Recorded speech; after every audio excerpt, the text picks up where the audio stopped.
ఈరోజు వాగ్దానము పరిశుద్ధాత్మ వాగ్దానం. పరిశుద్ధ గ్రంథమైన బైబిల్లో నుంచి ఈ వాగ్దానం చదువుకుందాం. కొరింథీయులకు రాసిన మొదటి పత్రిక 14వ అధ్యాయం 33వ వచనాన్ని మనం చదువుకుందాం. పరిశుద్ధుల సంఘము అన్నిటిలో దేవుడు సమాధానమునికే కర్త. ఈరోజు పరిశుద్ధాత్మ దేవుడు మనకిచ్చిన గొప్ప వాగ్దానం ఏంటంటే, దేవుడు సమాధానకర్త. ఆ దినము పౌలు చేత పరిశుద్ధాత్మ దేవుడు అక్కడున్న సంఘంతో మాట్లాడుతూ ఉంటే, ఈరోజు మనందరితో పరిశుద్ధాత్మ దేవుడు మాట్లాడుతున్నాడు. ఆయన ఇచ్చే మాట సమాధానానికి కర్త. చూడండి ప్రియులారా, ఈ లోకములో ప్రపంచంలో చూస్తే మనుషుల్లో, కుటుంబాల్లో, భార్యాభర్తల మధ్యన, వ్యాపారాల్లో, అలాగని చూస్తే స్నేహితుల మధ్యన, రాష్ట్రాల్లో, దేశాల్లో ఎటు చూసినా సరే సమాధానం కనపట్లేదు. ఎన్నో కుటుంబాల్లో చూస్తే సమాధానం లేదు. నిజంగా ఒక అశాంతితో, అసమాధానంతో ఈ లోకంలో జీవిస్తున్నటువంటి జీవితం. కానీ బైబిల్ అంటుంది, మన అవిధేయతలే మన అసమాధానానికి గల కారణం. ఎప్పుడైతే ఈ లోకంలో అసమాధానంతో ఉన్నటువంటి మానవుడిని రక్షించాలని, శాంతిని, సమాధానం ఇవ్వాలని ఒక సమాధానకర్తగా దేవుడే ఈ లోకానికి వచ్చాడు. యెషయా ప్రవచిస్తాడు, ఆశ్చర్యకరుడు, ఆలోచనకర్త, నిత్యుడగు తండ్రి, సమాధానకర్తయగు అధిపతి, బలమైన దేవుడు అంటండి. అంటే ఆయన సమాధానానికి కర్తగా ప్రపంచంలో ప్రతి మానవునికి సమాధానం ఇవ్వటానికి వచ్చాడండి.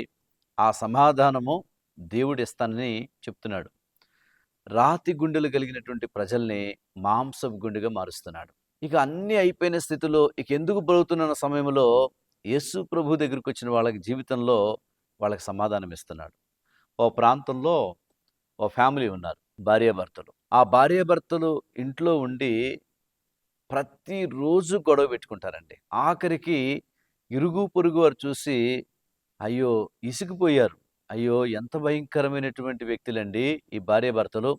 పొద్దున్న లెగిస్తే భార్య, భర్త వినలేనటువంటి మాటలు, వినలేనటువంటి శబ్దాలండి. ఆఖరికి ఎలా అయిపోయిందంటే, వీళ్ళు ఏదన్నా ఒక వీధి దగ్గర నుంచి కనపడుతున్నా ఆ వీధిలో ఉన్న ఎదురొచ్చేవాళ్ళు కూడా సైడ్కి వెళ్ళిపోతున్నారు.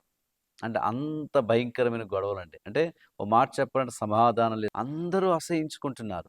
కానీ అలాంటి వ్యక్తి జీవితంలో ఒకసారి ఆ భార్య అన్నదంట, ఏంటి జీవితం, ఏంటి బ్రతుకు, బ్రతుకుతున్నాను కానీ సమాధానం లేని స్థితిలో ఉన్నానని చెప్పి చాలా కన్నీటితో ఒక రాత్రి ఉన్నప్పుడు, ఆ రాత్రి యేసు ప్రభువారు దర్శించారండి. ఆమె అనుకున్నదంట, ఏ దేవుడైనా ఉంటే నా కుటుంబాన్ని చక్కపరిచి నా జీవితాన్ని సమాధానపరిచేటువంటి దేవుడుంటే బాగుండేదంటే, ఆ రాత్రి యేసు ప్రభు కల్లోకి వచ్చినప్పుడు, దేవుడు తన హృదయాన్ని దర్శించినప్పుడు, తను బలపరిచినప్పుడు, నెక్స్ట్ రోజు నుంచి తనలో మార్పు కలిగిందంట. ఎలాంటి మార్పు అంటే, ఓ పక్క భర్త లేచి గొడవ పెట్టుకుంటున్నా సరే భార్య సైలెంట్గా పక్కకి వెళ్ళిపోతుంది. ఆయనకు అర్థం కాలే, ఏంటిది ఇలాగ వెళ్ళిపోతుంది ఏంటామని చెప్పి ఆ గదిలోకి వెళ్ళినప్పుడు ఈ గదిలోకి, ఈ గదిలోకి వెళ్ళినప్పుడు బయటికి వెళ్ళటం, ఎలా అంటే నిశ్శబ్దమైనటువంటి పరిస్థితి వచ్చింది.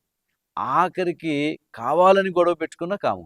అలాంటి పరిస్థితుల్లో ప్రియమైన దేవుని బిడ్డలారా, మీరు గమనించవలసింది ఏంటంటే, చిన్న కూర్చొని అడిగాడంట భర్త, ఏంటమ్మా నీ యొక్క సమాధానం ఏంటి, అసమాధానం లేకుండా గొడవ పెట్టుకునే వాళ్ళం కదా, ఎందుకు ఇంత సైలెంట్గా ఉన్నావంటే, ఆమె, నేను ఒక రాత్రి బాగా ఏడ్చానయ్యా, ఏడిస్తే యేసు ప్రభు కల్లోకి వచ్చాడు, కల్లోకి వచ్చి నీకు సమాధానం ఇస్తానని చెప్పాడు. ఆ రోజు నుంచి నా హృదయానికి చాలా సమాధానం కలిగింది. ఎందుకు ఇంక నేను ఇలా ఉండదలుచుకోలేని చెప్పినప్పుడు, తన భర్త కూడా అదే యేసు ప్రభు నమ్ముకుని కుటుంబంతో రక్షించబడ్డారు. అదేనండి, యేసు ప్రభు ఏ హృదయంలోకి వస్తాడో, ఏ జీవితంలోకి వస్తాడో, ఏ ఇంట్లోకి వస్తాడో ఆ ఇంట్లో సమాధానం. అందుకే ఈ లోకానికి అడుగుపెట్టిన యేసు ప్రభు మన హృదయాల్లో, మన జీవితాల్లో, మన కుటుంబాల్లో అడుగుపెడితే ఎంత సంతోషం. ఈరోజు వాగ్దానం ద్వారా చెప్తున్నాడు. ప్రభు అంటున్నాడు, నేను మీ కొరకే ఈ లోకానికి వచ్చాను కదా, ఆ సమాధానాన్ని మీకు ఇవ్వటానికి కొరకు వచ్చాను ప్రభు చెప్తున్నాడండి. అందుకే సమాధానానికి కర్తనే కనుగొన్నాం, ఆయనే ప్రభు అయిన యేసుక్రీస్తు. ప్రభునందు ప్రియులారా, ఈరోజు మీ కుటుంబాలకు సమాధానం కలుగును గాక, మీ పిల్లలకు సమాధానం కలుగును గాక. వారి జీవితంలో చేసిన దేవుడు మీ జీవితంలో కూడా జరిగిస్తానని ఈరోజు వాగ్దానం చేస్తున్నాడు. అలాగనే ఈరోజు ఎంతమంది బర్త్డే జరుపుకుంటున్నారో, దేవుడు సంవత్సరం అనే దయాకటి దేవుడు ధరింపచేయను గాక, మిమ్మల్ని ఆశీర్వదించను గాక. Happy birthday to you, God bless you. దేవుడు మిమ్మల్ని దీవించును గాక. ఎంతమంది యానివర్సరీ చేసుకుంటున్నారో, ఈ సంవత్సరం ఆత్మ వర్ధిల్లించిన ప్రకారం అన్ని విషయాల్లో సౌఖ్యంగా మిమ్మల్ని వర్ధిల్ల చేయను గాక. ఆశీర్వదించునుగాక. ప్రభునందు ప్రియులారా, ఎంతమంది జీవితాల్లో ఈరోజు ఒకవేళ మీరు అనేక పరిస్థితులు ఉన్నారో, దేవుడు ఈరోజు ప్రత్యేకమైన ఆశీర్వాదం మీకు ఇవ్వబోతున్నాడు. ప్రార్థన చేసుకుందాం. ప్రేమగల యేసయ్య వందనాలు. మీ దాసునిగా ఈరోజు వాగ్దానం మా అందరితో మాట్లాడిన దేవుడు, సమాధానానికి కర్తవని ప్రభు మాట్లాడిన దేవుడు, మీ కృతజ్ఞత చెల్లిస్తూ చూస్తున్న వాళ్ళు, వింటున్న వాళ్ళు, క్లైమ్ చేసుకున్న వాళ్ళ జీవితంలో, కుటుంబాలు ఈరోజు సమాధానము కలుగునుగాక, సమాధానము కలుగునుగాక, సమాధానం కలుగునుగాక. రోగములో నుంచి సమాధానము, స్వస్థత ఇచ్చి అయా చీకట్లో నుంచి వెలుగునిచ్చి సమాధానము, మరణములో నుంచి ఒక మంచి విడుదల, విమోచన, కీడు నుంచి తప్పించి ఒక సమాధానం కలుగునుగాక. నాయన ప్రతి పరిస్థితుల్లో సమాధానం యేసు నామములో కలుగునుగాక. యేసు నామములో ప్రార్థిస్తున్నాం తండ్రి, ఆమేన్.